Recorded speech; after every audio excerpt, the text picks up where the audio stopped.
खुल जाएंगे आपके सारे रास्ते। परीक्षा में सिलेक्शन ले तो सही, जीवन में सब होगा हासिल, तू सिलेक्शन की जिद पर अड़ तो सही।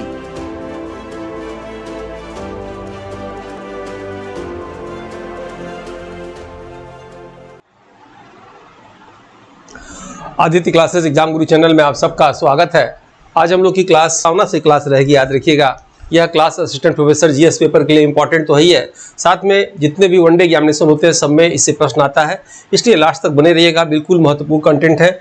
आप जानते होंगे जैसे ये सिलेबस के अनुसार आपके सिलेबस में पहला चैप्टर प्रस्तावना का है, फिर मूल अधिकार का है, फिर नीति निर्देशक सिद्धांत का है, फिर भारतीय राजनीतिक व्यवस्था का है। भारतीय राजनीतिक व्यवस्था में विधायिका, कार्यपालिका, न्यायपालिका पढ़ेंगे, निर्वाचन आयोग पढ़ेंगे, लोक सेवा आयोग पढ़ेंगे, याद रखिएगा। तो भारतीय संविधान का आज चैप्टर हम लोग का प्रस्तावना से रहेगा। और आप सबको एक सूचना ये देना था, करंट अफेयर की क्लास शुरू हो गई है। करंट अफेयर की क्लास 60 वीडियो के माध्यम से मैं दे रहा हूँ। 1 से लेकर 1000 तक जो है आप जो है 60 वीडियो जब भी टाइम मिले, सेकेंडों वीडियो है, आप देखिएगा उसको। आपका जो है करंट अफेयर उससे तैयार हो जाएगा, समय भी नहीं लगेगा, पता भी नहीं चलेगा, आपका तैयार हो जाएगा। लेकिन हाँ, कोशिश करिएगा नंबरिंग करके देखिएगा। 1 से लेकर 1000 नंबरिंग देखेंगे तो आपका जो है करंट अफेयर तैयार हो जाएगा। कम से कम कोशिश करिए आप जो है अपने सिलेबस के अनुसार सब्जेक्ट और जीएस पेपर 3 बार दोहरा लीजिए। अगर आप मुझे फॉलो करते हैं, मेरी बातों को मानते हैं, कम से कम 3 बार, अधिक से अधिक तो मैं चाह रहा हूँ 10 बार, 20 बार, 25 बार आप जो है दोहराइए, आप सिलेक्शन लीजिए। अगली बार जब मैं बैच चलाऊंगा, अगली बार जो है तो आप सभी मेरे प्रूफ होंगे जो है इस क्लास की वजह से आप सब लोगों ने सिलेक्शन लिया। कई लोग कहते हैं कि सर मेरा मेरिट जो है जीएस की वजह से रुक गया, सब्जेक्ट में तो अच्छा होता है। तो मैं सबको बता दूं, सब्जेक्ट तो इस लेवल पे आके सबका ही अच्छा होता है। नेट जेआरएफ वाले होते ही हैं, पीएचडी वाले, सब्जेक्ट में पकड़ सबकी होती है। जीएस की वजह से खासा ऊपर नीचे हो जाता है, जिससे वो मेरिट से बाहर चले जाते हैं या कम हो जाते हैं। इसलिए जीएस पेपर ही भारतीय, याद रखिएगा, जीएस पेपर जो है आपके असिस्टेंट प्रोफेसर का कुंजी है, इसे विशेष तौर पर ध्यान दीजिएगा। तो आइए आज की क्लास शुरू करते हैं। प्रस्तावना में शुरू करेंगे और ये पूरी क्लास देखिएगा चित्रात्मक रहेगी। अभी तो क्लास ऐसे है, बाकी सभी क्लास ऐसे हमने बना दिया है ताकि आपको ठीक से समझ में आ जाए कोई चीज़, और शॉर्टकट में बिल्कुल जो है समझाने की कोशिश की है। इंपॉर्टेंट कंटेंट इसमें है। तो आइए देखते हैं हम लोग। पहला जो है क्लास जो है प्रस्तावना, ठीक है। भारतीय संविधान संबंधित महत्वपूर्ण तथ्य, याद रखिएगा। भारत देश को संचालित करने के लिए संविधान सबसे आवश्यक तत्व होता है, जो कि लिखित नियमों या कानूनों का समूह होता है। संविधान के द्वारा जनता सरकार के मध्य संबंधों का निर्धारण किया जाता है, ठीक है। और सरकार के 3 अंग होते हैं। कार्यपालिका, समान परिचय में बताए थे आपको, व्यवस्थापिका और न्यायपालिका बताया गया था। कानून जो है व्यवस्थापिका को विधायिका भी कहते हैं। कानून बनाने का कार्य व्यवस्थापिका करती है या विधायिका करती है, और जो कानून बनता है उसको कार्य कराने या पालन कराने काम जो है कार्यपालिका करती है। उसके बाद जो है न्यायपालिका क्या करती है, रक्षा करती है।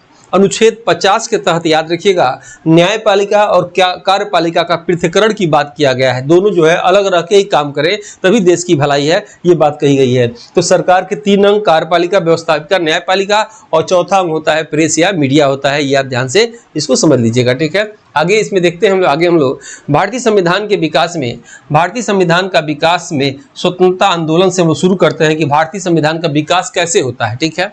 आपको बताया गया था कि भारतीय संविधान की कुंजी, ठीक है, भारतीय संविधान की कुंजी प्रस्तावना है। ये पंडित जवाहरलाल नेहरू द्वारा कहा गया। लेकिन भारतीय संविधान की कुंजी अनुच्छेद 32 संवैधानिक उपचारों का अधिकार है, ये डॉक्टर भीमराव अम्बेडकर द्वारा कहा गया, ठीक है। ये बात याद रखिएगा। तो यहाँ से हम लोग शुरू करते हैं और ऐसे समझेंगे, ठीक है। भारतीय संविधान के विकास स्वतंत्रता आंदोलन से शुरू करते हैं। सबसे पहले याद रखिएगा 1895 में तिलक ने बाल गंगाधर तिलक ने सर्वप्रथम स्वराज विधेयक की मांग की थी, ठीक है। 1922 में 1895 के बाद 1922 में महात्मा गांधी द्वारा मांग की संविधान भारतीयों की इच्छानुसार हो। महात्मा गांधी ने कहा कि भारतीय संविधान भारतीयों के इच्छानुसार हो। तिलक जी क्या कहते हैं कि सर्वप्रथम स्वराज विधेयक की मांग इन्होंने किया था। उसके बाद 1928 में, याद रखिएगा, 28 में मोतीलाल नेहरू ने नेहरू रिपोर्ट के माध्यम से संविधान की मांग किया। पुनः आप देख रहे होंगे 1934 में मानवेंद्र नाथ राय ने संविधान की मांग की थी। पुनः हम लोग आगे जब आएंगे 1938 में जवाहरलाल नेहरू ने वयस्क मताधिकार के आधार पर संविधान की मांग किया था। उसके बाद आगे 1940 में ब्रिटिश शासन के द्वारा संविधान निर्माण की मांग को, अस्थायी मांग को पूरा हुआ, ठीक है। उसके बाद 1942 में क्रिप्स मिशन के द्वारा संविधान निर्माण की मांग को पूर्ण मंजूरी प्रदान किया गया। 1946 में कैबिनेट मिशन योजना के द्वारा संविधान सभा का गठन हुआ और 9 दिसंबर 1946 को संविधान सभा का प्रथम बैठक होता है। यहाँ से आपको डिटेल जो पढ़ना है, ये इंग्लिश मीडियम वाले से स्क्रीनशॉट ले सकते हैं और यहाँ से आपको डिटेल आपको पढ़ना है। अब देखते हैं यहाँ पे कैबिनेट मिशन के अंतर्गत 3 सदस्य थे, Pethick Lawrence, sir Stafford Cripps और एवी अलेक्जेंडर। इसमें अध्यक्ष पूछता है कौन थे, तो पैंथिक लारेंस थे, ठीक है। उसके बाद आप आएंगे तो कैबिनेट मिशन के द्वारा संविधान सभा का गठन किया गया। इसमें संविधान सभा का द्वितीय बैठक, यानी पहली बैठक कब हुआ था, 9 दिसंबर 1946 को, और द्वितीय बैठक जो है 11 दिसंबर 1946 को होता है। इसमें अस्थायी अध्यक्ष डॉक्टर राजेंद्र प्रसाद, या बिहार के गांधी भी कहा जाता है, भारत के अजातशत्रु भी कहा जाता है डॉक्टर राजेंद्र प्रसाद को, महाप्रयाग घाट पटना में इनका समाधि स्थल है।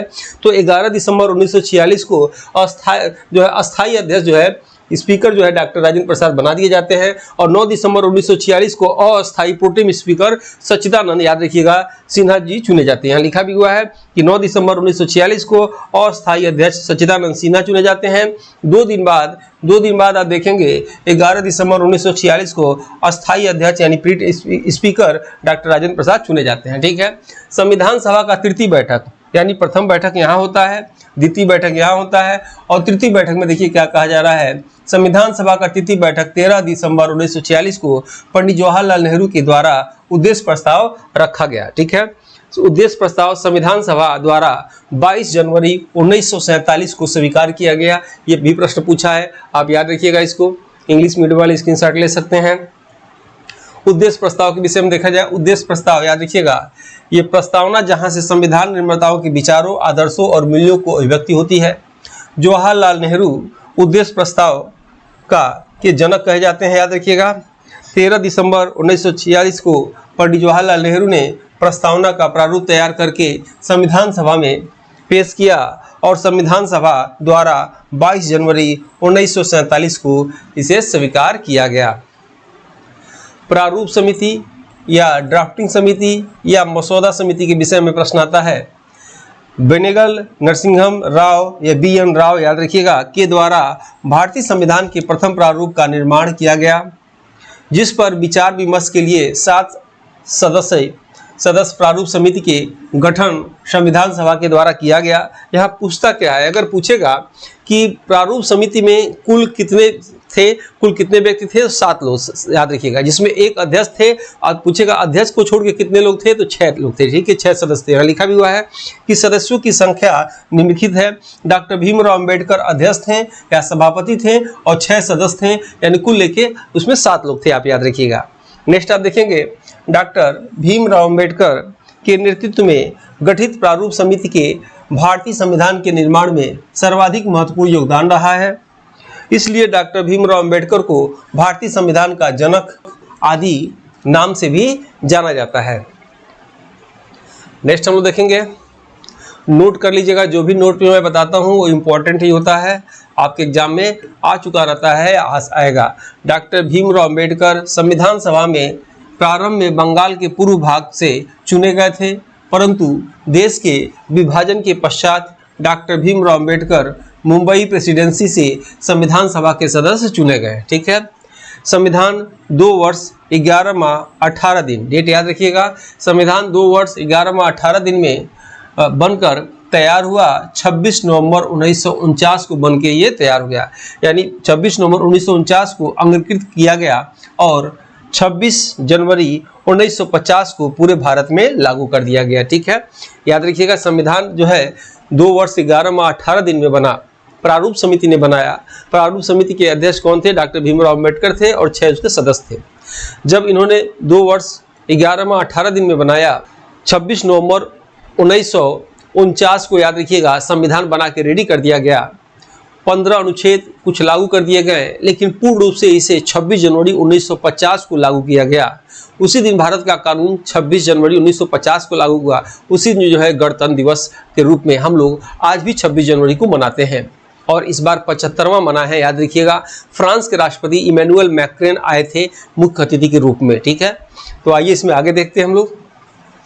अच्छा, एक प्रश्न ये भी आता है कि 26 जनवरी को, जब 26 नवंबर 1949 को ये बन गया था, तो ये 26 जनवरी 1950 को क्यों जो है इसे लागू किया गया? क्या देखिए, रावी नदी किनारे पंडित जवाहरलाल नेहरू जो है 1931 से ही क्या करते हैं, झंडा फहराते हुए आ रहे थे, ठीक है। इसीलिए 26 जनवरी का डेट रखा गया था। भारतीय संविधान को उस दिन लागू किया जाएगा, ठीक है। भारतीय संविधान के पन्नों पर चित्रकारी नंदलाल बोस के द्वारा किया गया, बिल्कुल इंपॉर्टेंट है, एग्जाम में आ सकता है याद। संविधान का प्रथम चित्र बनाए नंदलाल बोस, नाम इनका याद रखिएगा, नंदलाल बोस जी का। राम लक्ष्मण सीता और हनुमान जी नीचे बैठे हैं का चित्र बनाए थे नंदलाल बोस के। यानी 3 प्रश्न आ सकता है नंदलाल बोस के विषय में। पहला प्रश्न क्या आ सकता है कि संविधान सभा के पन्नों पर चित्रकारी किसने किया, तो नंदलाल बोस ने किया। दूसरा प्रश्न क्या आ सकता है कि संविधान का प्रथम चित्र बनाए थे कौन, नंदलाल बोस बनाए थे। उसके बाद राम लक्ष्मण सीता हनुमान नीचे बैठे हैं, इसका चित्र कौन बनाए थे, तो नंदलाल बोस बनाए थे, ठीक है। आइए देखते हैं हम लोग नेक्स्ट। ये हमारी टीम द्वारा टेस्ट पेपर तैयार किया गया है। सिलेबस के अनुसार जितने भी समान अध्ययन के चैप्टर हैं वो उसके पहले आपको PDF दिए जाते हैं, उसी पे आपको फिर वीडियो मिलेगा टेस्ट के अंदर, फिर उसी पे आपको जो है वीडियो वाइज टेस्ट मिलेगा। यानी पहले PDF, फिर वीडियो, फिर उसी पर टेस्ट, आपको पूरा कंटेंट याद हो जाएगा। याद रखिएगा, याद भी हो जाएगा, समझ में भी आ जाएगा, बचा खुचा रहेगा तो फाइनल जब टेस्ट देंगे तो ये इसमें आपको क्लियर हो जाएगा। याद रखिएगा, ये अभी एग्जाम तक अभी बहुत ज़्यादा टेस्ट दिया गया है, सैकड़ों की संख्या में इसमें टेस्ट है। अभी आगे और भी दिया जाता रहेगा, अपडेट किया जाता रहेगा, ठीक है। तब जाके GS पेपर में आपकी पूर्णता आएगी। इसकी वैलिडिटी UPSC 51 के एग्जाम डेट तक रहेगी, याद रखिएगा। इस टेस्ट सीरीज में आपको क्या मिलेगा, PDF नोट्स मिलेगा, हिंदी में इंग्लिश में मिलेगा। 2014 से लेके अब तक के याद रखिएगा सालवर्ड पेपर मिलेंगे वीडियो के रूप में भी, और जो है आपको क्वेश्चन आंसर के रूप में भी आपको पूरे मिलेंगे, ठीक है। इसमें रेगुलर प्रैक्टिस सेट एग्जाम तक अपडेट होकर मिलता रहेगा। पूरी टीम सिर्फ एक ही एग्जाम चला रही है, ये नहीं कि और भी एग्जाम चला जा रहा है, जानबूझ के एक ही एग्जाम चला जा रहा है कि एक एग्जाम चलाएंगे तो उसमें क्या रहेगा, स्पेशलिस्ट रहेंगे हम लोग, तो आपकी जो है सेवा अच्छी तरह से हो सकेगी, ठीक है। उसके बाद ऑर्गेनाइज वीडियो क्लासेस मिलेगा, बिल्कुल इस टेस्ट के अंदर आपको सीक्वेंस और जो सरल भाषा में आपको समझ में आ जाएगा। सभी सीरियल वाइज क्लासेज आपको मिलेंगे, टेस्ट मिलेंगे। और YouTube पे सभी क्लासेस सीरियल वाइज नहीं होते हैं और कुछ क्लास बाद में धीरे धीरे अनलिस्टेड कर दिए जाते हैं। इसमें टेस्ट, इसलिए टेस्ट सीरीज आपको ले ही लेना चाहिए, तभी उसका लाभ मिल पाएगा। टेस्ट सीरीज के अंदर आपको model paper, syllabus wise test, unit wise test मिलेगा, जिसका रेट 1999 है, लेकिन अभी ये 1299 में दिया जा रहा है। याद रखिएगा, अभ्यास करने से पूर्णता आता है। यदि आप जो है 4 घंटा पढ़ते हैं, कम से कम आपको 5 घंटा, 4 घंटा से अधिक जो है प्रैक्टिस सेट MCQ हल करना चाहिए। इसलिए टेस्ट लेके अधिक से अधिक प्रैक्टिस करिए, जितना पहले लेंगे उतना अधिक आपको प्रैक्टिस करने का मौका मिलेगा। और अपनी गलतियों को एग्जाम से पहले प्रैक्टिस करके सुधारें, ताकि वो गलतियां एग्जाम सेंटर में आपकी ताकत बनकर आपकी जीत दिलाए। याद रखिएगा, मेरी टीम द्वारा ये 4 पुस्तक निकाला गया है अभ्यास का, और ये चारों पुस्तक अलग अलग है। याद रखिएगा, इसमें 80 मॉडल पेपर है, एक मॉडल पेपर में 30 क्वेश्चन है। ये आप अमेजन के माध्यम से मंगा सकते हैं, मंगाने का कोई चार्ज नहीं है, डिलीवरी चार्ज फ्री है।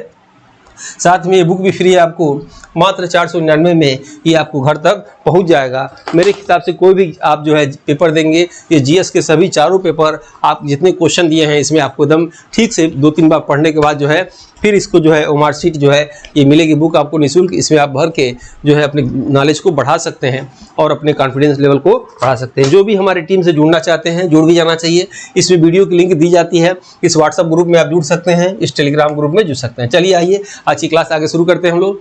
अब देखेंगे ब्रिटेन के विषय में। याद रखिएगा, जब भी भारतीय संविधान में कुछ प्रश्न पूछे जाते हैं तो भारत के संविधान के साथ साथ ब्रिटेन और अमेरिका के विषय में जरूर पूछे जाते हैं। इसलिए इन दोनों देशों के विषय में अधिक से अधिक जानकारी को इकट्ठा करिएगा। यहाँ आप देखेंगे ब्रिटेन के विषय में हम लोग जानकारी करेंगे, क्योंकि ब्रिटेन से ही अंग्रेज आए थे और जो हम लोगों के ऊपर शासन किए थे। अंग्रेज जिसे हम लोग कहते हैं वो कहाँ से आए थे, ब्रिटेन से आए थे। तो यहाँ आप देखेंगे ब्रिटेन के विषय में सबसे पहले वर्तमान में ब्रिटेन के महाराजा चार्ल्स तृतीय हैं। याद रखिएगा, कौन है, चार्ल्स तृतीय हैं। और वर्तमान में ब्रिटेन के प्रधानमंत्री लेबर पार्टी के कीयर स्टारमर हैं। याद रखिएगा, इंपॉर्टेंट, वेरी इंपॉर्टेंट, क्योंकि ऋषि सुनक हार गए हैं, आप जानते भी होंगे। और ऋषि सुनक कंजर्वेटिव पार्टी के थे और ये कीयर स्टारमर जो है लेबर पार्टी के हैं। अब जो है ये आ चुके हैं, इनके विषय में ये प्रश्न आएगा। ब्रिटेन में याद रखिएगा एकल नागरिक। देखेंगे संविधान की जननी ब्रिटेन के संविधान को कहा जाता है। याद रखिएगा, विश्व में सबसे पहले संविधान अगर कहीं बना तो ब्रिटेन में बना, लेकिन वो मौखिक था। फिर भी ब्रिटेन के संविधान को संविधान की जननी पूरे विश्व में कहा जाता है। लेकिन पूछेगा कि विश्व का प्रथम संविधान कौन सा है, तो विश्व का प्रथम संविधान अमेरिका का था। याद रखिएगा, वो लिखित था, 1788 ईस्वी में उसे लागू किया गया था। यानी विश्व का प्रथम लिखित संविधान अमेरिका का और विश्व का प्रथम संविधान या मौखिक संविधान ब्रिटेन का। संविधान की जननी ब्रिटेन होता है, ये आप याद रखेंगे। प्रथम मौखिक संविधान ब्रिटेन के संविधान को कहा जाता है, ठीक है। संविधान का मैग्ना कार्टा ब्रिटेन के संविधान को कहा जाता है, ठीक है। अब यहाँ देखेंगे संविधान का जन्म ब्रिटेन में महारानी विक्टोरिया द्वितीय का 2022 में निधन हो गया था। तो आप याद रखना चाहिए, महारानी विक्टोरिया द्वितीय, ये जब इनका निधन हुआ तभी ये 4 तृतीय बने थे, ठीक है, याद रखिएगा, इसको यहाँ से जोड़िएगा। और भारतीय संविधान में ब्रिटेन से लिया गया है, क्या क्या लिया गया है, तो ब्रिटेन से विधि का शासन लिया गया है, ब्रिटेन से एकल नागरिकता लिया गया है, ब्रिटेन से संसदीय शासन प्रणाली लिया गया है, ब्रिटेन से संसद तथा विधानमंडल की प्रक्रिया लिया गया है, ठीक है। नेक्स्ट आप देखेंगे जो है अमेरिका के विषय में देखा जाए, अमेरिका याद रखिएगा, विश्व में सर्वप्रथम लिखित संविधान अमेरिका का है, आप याद रखेंगे। विश्व में प्रथम लिखित संविधान किसका है, अमेरिका का है। विश्व में सबसे छोटा और सबसे कठोर संविधान किसका है, अमेरिका का है। बहुत ज़्यादा वहाँ कोर्ट कचहरी में टाइम नहीं लगता है। विश्व का सबसे कठोर और छोटा संविधान किसका है, जो अमेरिका का है। कुछ लोग कहते हैं सऊदी अरब का, तो देखिए राजतंत्र अलग है, गणतंत्र की बात करेंगे संविधान में तो अमेरिका का याद रखिएगा, ठीक है। उसके बाद अमेरिका में दोहरी नागरिकता है और भारतीय संविधान में अमेरिका से लिया गया है प्रस्तावना का प्रारूप, याद रखिएगा, प्रस्तावना का प्रारूप अमेरिका से लिया गया है, लेकिन प्रस्तावना की भाषा ऑस्ट्रेलिया से लिया गया है, ठीक है। उसके बाद दूसरा क्या लिया गया है, मौलिक अधिकार लिया गया है। तीसरा क्या लिया गया है, सुप्रीम कोर्ट का संगठन लिया गया है। चौथा क्या लिया गया है, राष्ट्रपति पर अभियोग लिया गया है। पांचवा वित्तीय आपात लिया गया है, ठीक है, याद रखिएगा। अमेरिका के राष्ट्रपति का शासन 4 वर्ष होता है, लगातार 2 बार और 20 जनवरी को शपथ लेता है। अमेरिका में वर्तमान में उपराष्ट्रपति कमला हैरिस हैं। अमेरिका में वर्तमान में राष्ट्रपति जो बाइडेन हैं, ये आप याद रखिएगा। और भारत के संविधान के विषय में आइए, अब यहाँ से मेन क्लास शुरू होता है जो एग्जाम में इसके पहले भी पूछा जाता है। भारत लोकतांत्रिक देश है और सभी लोकतांत्रिक देश का संविधान होता है। विश्व का सबसे बड़ा लोकतंत्र भारत का है। संविधान में विधिक दस्तावेज मूल नियम लिखे हैं। कानून मूल नियम के अनुसार बनता है। नेक्स्ट है 16वें संविधान संशोधन 1963 द्वारा कोई राज्य भारत से पृथक नहीं हो सकता। भारत के संविधान को उधार का थैला भी कहा जाता है। पंथ निरपेक्ष धर्मनिरपेक्ष के अंतर्गत भारत का अपना कोई विशेष धर्म नहीं होगा। यहाँ सब धर्म को मान्यता प्रदान की गई है, ठीक है। प्रस्तावना के विषय में हम लोग समझा जाए। प्रस्तावना 42वें संविधान संशोधन 1976 को संविधान में एक बार जो है संशोधन, यानी एक बार जो है प्रस्तावना में संशोधन किया गया, ठीक है। यानी 42वें संविधान संशोधन 1976 के में प्रस्तावना में मात्र एक बार और आखिरी बार संशोधन हुआ है। या फिर देखेंगे दूसरी बात कि संविधान में बनाए गए अधिनियमों को समझने के लिए प्रस्तावना लिखा गया। प्रस्तावना का प्रारूप अमेरिका से और प्रस्तावना की भाषा ऑस्ट्रेलिया से के संविधान से लिया गया है। फिर देखेंगे आप प्रस्तावना में 42वें संविधान संशोधन 1976 द्वारा 3 नए शब्द समाजवादी, पंथ निरपेक्ष और अखंडता को जोड़ा गया। ये भी पॉइंट याद रखिएगा, इंपॉर्टेंट है, एग्जाम में बार बार पूछा जाता है। प्रश्न कैसे आएगा कि संविधान में 42वें संविधान संशोधन में 1976 में प्रस्तावना में कौन सा शब्द नहीं जोड़ा गया। ऑप्शन दे देगा समाजवादी, पंथ निरपेक्ष, अखंडता और एक और कोई शब्द जोड़ देगा और आपको छांटना रहेगा चारों में से कौन सा नहीं जोड़ा गया, ठीक है। इसलिए इसको रट जाइएगा। डॉक्टर अंबेडकर के अनुसार या भीमराव अंबेडकर के अनुसार संविधान की आत्मा व हृदय अनुच्छेद 32 को कहा जाता है। संवैधानिक उपचारों के अधिकार को कहा गया जाता है। बताए थे, प्रश्न आपको अक्सर आता भी है।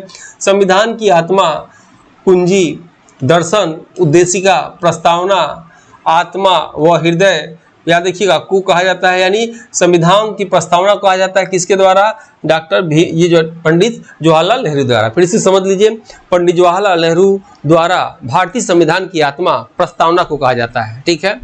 डॉक्टर भीमराव अंबेडकर द्वारा भारतीय संविधान की आत्मा अनुच्छेद 32 को संवैधानिक उपचार के अधिकार को कहा जाता है। ये आप याद रखिएगा। आते हैं नेक्स्ट हम लोग प्रस्तावना का प्रारूप। अब यहाँ से समझिएगा, कई लोग को प्रश्न कमेंट आता है समझ में नहीं आता है, ध्यान देखिएगा। प्रस्तावना का प्रारूप क्या है कि हम यहाँ जो मार्क किया गया है इससे प्रश्न आते हैं। अभी बता रहे हैं कैसे प्रश्न आते हैं।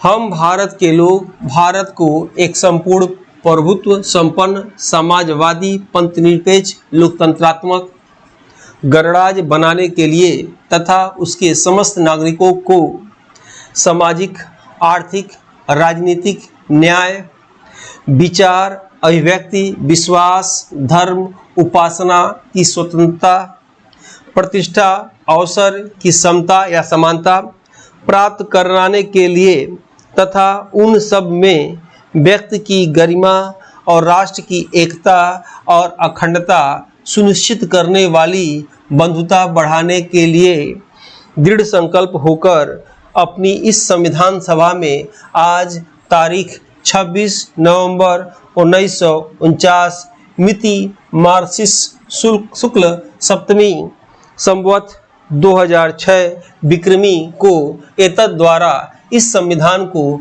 अंगीकृत, अधिनियमित और आत्मकृत करते हैं। ठीक है। अब आपके एग्जाम में प्रश्न कैसे आएगा देखेंगे। प्रश्न आएगा कि भारतीय संविधान की प्रस्तावना में कितने तरह की न्याय की बात की गई है। देखिए यहाँ लिखा हुआ है कितने तरह की स्वतंत्रता की बात की गई है, कितने तरह की समता या समानता की बात की गई है। अभी आगे इसको डिटेल हम देंगे। और जो है संविधान संशोधन में कौन कौन शब्द जोड़े गए हैं ये प्रश्न आ सकता है। इसको कैसे प्रश्न आएगा इस आगे हम लोग देखते हैं, इसको हम लोग आगे। अब देखिएगा प्रस्तावना संबंधित महत्वपूर्ण तथ्य। ठीक है, उसी चीज को यहाँ हमने लिख दिया है आपको समझने के लिए। प्रस्तावना में 42वें संविधान संशोधन 1976 द्वारा 3 नए शब्द जोड़े गए, समाजवादी, पंथनिरपेक्ष, अखंडता। बिल्कुल याद रखिएगा। अब एक जोड़ देगा इसी में से कौन से शब्द नहीं जोड़े गए। एग्जाम में नंबर पाना दूध से मलाई, मलाई से देसी घी निकालने के बराबर है, समझ लीजिए। मेहनत मेहनत मेहनत, अभ्यास अभ्यास अभ्यास, इसको छोड़ के और कोई विकल्प नहीं है। और मैं बताऊं 13-14 सालों से लगभग हम लोग पढ़ा रहे हैं, देख रहे हैं, और लगातार जो मेहनत करते हैं उनका सिलेक्शन होता है और नौकरी पाते हैं। बहुतों हजारों को मैंने पढ़ते पढ़ते मेहनत करते करते नौकरी पाते हुए देखा। इसलिए आपको बता रहा हूँ, अन्यथा किसी चक्कर में मत रहिए एग्जाम कब होगा कब नहीं होगा। एग्जाम जब भी हो आपको सिलेक्शन लेना, इससे मतलब है अकेले आपको तो अलग किया नहीं गया है। इसलिए तैयारी करिए और जैसा मैंने बताया कम से कम 3 बार पूरे सिलेबस को दोहराइए। आप 3 बार लिखित करके आप मुझे मैसेज कीजिएगा सर मैं 3 बार दोहरा चुका हूँ, समझ में आ रहा है। और उसको पढ़िए आप, बार बार मैं कह रहा हूँ, क्योंकि मैं चाहता हूँ, मैं भी मेहनत करता हूँ आपके साथ, प्रतिदिन शॉर्ट वीडियो बनाए जाते हैं। और आप जब सफल हो जाएंगे, जब मुझे बताएंगे तो मुझे भी खुशी का ठिकाना नहीं रहेगा। ठीक है, करंट अफेयर को शॉर्ट वीडियो के माध्यम से देखिएगा। बिल्कुल अपने लक्ष्य पे ध्यान दीजिएगा, अन्यथा अन्य बातों पर ध्यान मत दीजिएगा। ठीक है, अब आते हैं हम लोग दूसरे पॉइंट में देखते हैं। दूसरा पॉइंट देखेंगे यहाँ पे कि प्रस्तावना में 3 प्रकार की न्याय की बात की गई है। कौन कौन? सामाजिक न्याय, आर्थिक न्याय और राजनीतिक न्याय की बात की गई है। तीसरा प्रश्न क्या आता है कि प्रस्तावना में 5 प्रकार की स्वतंत्रता की बात की गई है। 5 प्रकार की स्वतंत्रता कौन कौन? विचार की स्वतंत्रता, अभिव्यक्ति की स्वतंत्रता, ये और अगर कभी कभी टाइपिंग मिस्टेक को अवॉइड करिएगा, उसको मात्रा को वो टीम है वो लोग करते हैं, कभी कभी हो जाता है। ठीक है, उसके बाद विश्वास की स्वतंत्रता, धर्म की स्वतंत्रता और उपासना की स्वतंत्रता। ठीक है, प्रस्तावना में 2 प्रकार की समता की बात की गई है, प्रतिष्ठा की समता और अवसर की क्षमता। ठीक है, नेक्स्ट 5वां में प्रस्तावना में प्रथम पैरा में समाजवादी, पंथनिरपेक्ष और छठा पैरा में अखंडता शब्द जोड़ा गया है। बिल्कुल याद रखिएगा कि प्रस्तावना के प्रथम पैरा में समाजवादी, पंथनिरपेक्ष और छठा पैरा में अखंडता शब्द जोड़ा गया है। ठीक है, नेक्स्ट हम लोग आते हैं प्रस्तावना में 2 प्रकार के भाईचारा बंधुत्व की बात कही गई है। ठीक है, पहला कि व्यक्ति की गरिमा की बात की गई है, दूसरा देश के एकता व अखंडता की बात की गई है। आर्थिक स्वतंत्रता की बात प्रस्तावना नहीं करता है। भारतीय राज्य व्यवस्था की प्रकृति क्या देखेंगे? संपूर्ण प्रभुत्व संपन्न के अंतर्गत भारत अपने आंतरिक और बाहरी मामलों में पूरी तरह स्वतंत्र है। ठीक है, जो आप शब्दावली देख रहे हैं इसके विषय में क्या कहा गया है उसके विषय में डिटेल है यहाँ पे। ठीक है, समाजवादी से क्या आप अर्थ समझेंगे? समाजवादी के अंतर्गत उत्पादन की वस्तुओं का उपयोग सामाजिक हित में किया जाएगा। उसके बाद पंथनिरपेक्ष, धर्मनिरपेक्ष के अंतर्गत भारत का अपना कोई विशेष धर्म नहीं होगा, यहाँ सब धर्म को मान्यता प्रदान की गई है। ठीक है। उसके बाद लोकतंत्र में देखेंगे, लोकतंत्र के अंतर्गत प्रधान का निर्वाचन जनता द्वारा प्रत्यक्ष रूप से किया जाएगा और प्रधान जनता के प्रति उत्तरदायी होगा। गणतंत्र के अंतर्गत राष्ट्राध्यक्ष का निर्वाचन एक निश्चित समय के लिए किया जाएगा, यह पद वंशानुगत नहीं होगा। ठीक है, ये इंग्लिश मीडियम देख सकते हैं। प्रस्तावना संबंधित महत्वपूर्ण तथ्य, ये भी इंपॉर्टेंट है, देखिएगा। जैसे 1960 का केस बेरुबरी यूनियन बार, छोटी बेंच में याद रखिएगा, निर्णय क्या आया, प्रस्तावना संविधान का अंग नहीं है, ये 1960 में आया। पुनः देखिएगा 1973 में 13 जज सुप्रीम कोर्ट के बैठे थे, केशवानंद केस जो है केरल का था, निर्णय क्या आया, प्रस्तावना संविधान का अंग है। अब तक सबसे बड़ा बेंच है, याद रखिएगा, केशवानंद भारती का, यह न्यायिक पुनर्लोकन के लिए भी आया था। यह गोलकनाथ केस पंजाब को बदल दिया था। संविधान के किसी भी भाग में परिवर्तन कर सकते हैं, लेकिन संविधान का मूल ढांचे को परिवर्तन होगा तो संविधान में परिवर्तन नहीं हो सकता, याद रखिएगा। इनके कहने का मतलब है कि संविधान के मूल ढांचे में परिवर्तन नहीं हो सकता। पुनः आप देखेंगे मूल ढांचा क्या है, तो मूल ढांचा क्या है, सुप्रीम कोर्ट समय समय पर आपको बताता रहेगा कि मूल ढांचा क्या है। तीसरी बात इसमें कही जा रही है कि प्रस्तावना में संशोधन किया जा सकता है, लेकिन आधारभूत ढांचे को छोड़कर। ठीक है, जैसे मेन जो उसका मूल है उसको छोड़ के जो है परिवर्तन किया जा सकता है। क्या प्रस्तावना वाद योग्य है, तो प्रस्तावना वाद योग्य नहीं है। ठीक है, और यहाँ आप देखेंगे कि मूल ढांचा क्या है, मूल ढांचा, आधारभूत ढांचा क्या है, पंथ निरपेक्ष, एकता, अखंडता, और यहाँ पे स्वतंत्रता, समानता, संपूर्ण बहुत्व संपन्न लोकतंत्र। ठीक है, गणराज, स्वतंत्र न्यायिक पालिका और संविधान की सर्वोच्चता, न्यायिक पुनर्लोकन, संघीय ढांचा, केंद्र मजबूत और राज्य कमजोर, और संसदीय व्यवस्था। देखिए आप लोग वीडियो देखते हैं, अच्छा लगता है तभी देखते हैं, इसलिए आपको सबको लाइक कर देना चाहिए, सब्सक्राइब कर लीजिए आप लोग, और जो है इस वीडियो को आप शेयर जरूर करिए। ठीक है, ताकि मुझे, मेरी टीम को मोटिवेशन मिले। वीडियो कैसा लगता है फीडबैक भी आप लोग जरूर दीजिएगा, और जल्दी हम लोग मिलते हैं। तब तक के लिए नए वीडियो में हम लोग मिलेंगे। इसके आगे वाले वीडियो में वीडियो कैसा लगा फीडबैक आप जरूर दीजिएगा। यानी ये चैप्टर हमने इसको समाप्त कर दिया, अब हम अगली चैप्टर ऐसे क्रम से पढ़ाते रहेंगे ताकि आपको क्या पढ़ा रहे हैं बिल्कुल समझ में आना चाहिए। ठीक है, तब तक मिलती हैं आगे नेक्स्ट समय के लिए। जय हिंद, जय भारत। इस समान अध्ययन की मॉडल पेपर बुक को हिंदी एवं अंग्रेजी दोनों भाषा में तैयार किया गया है, जो कि समान अध्ययन एग्जाम में किसी भी प्रदेश के असिस्टेंट प्रोफेसर एग्जाम, जीडीसी, प्रवक्ता एग्जाम के साथ LT grade, GIC, TGT, PGT आदि एग्जाम में सहायक सिद्ध होगा। उपरोक्त एग्जाम के विगत वर्षों के पेपर का एनालिसिस करने के बाद वर्तमान एग्जाम पैटर्न पर इसको अनुभवी टीम द्वारा तैयार किया गया है, जो कि आपके समान अध्ययन जनरल स्टडीज एग्जाम के स्कोर को बढ़ाने में सहायक सिद्ध होगा। इन एग्जाम की कुंजी जीएस पेपर होता है। इसमें 4 बुक में 80 मॉडल पेपर हैं, जिसमें समान अध्ययन सिलेबस के सभी क्षेत्रों से महत्वपूर्ण व चुनिंदा प्रश्न हैं, जो कि अक्सर एग्जाम में पूछे जाते हैं। इस बुक पैक में आपको एक OMR शीट बुक और अमेजन डिलीवरी चार्ज फ्री मिलेगा। इस बुक के लिए आप 97 95 96 2010 पर व्हाट्सएप में फॉर बुक लिखकर भेज सकते हैं।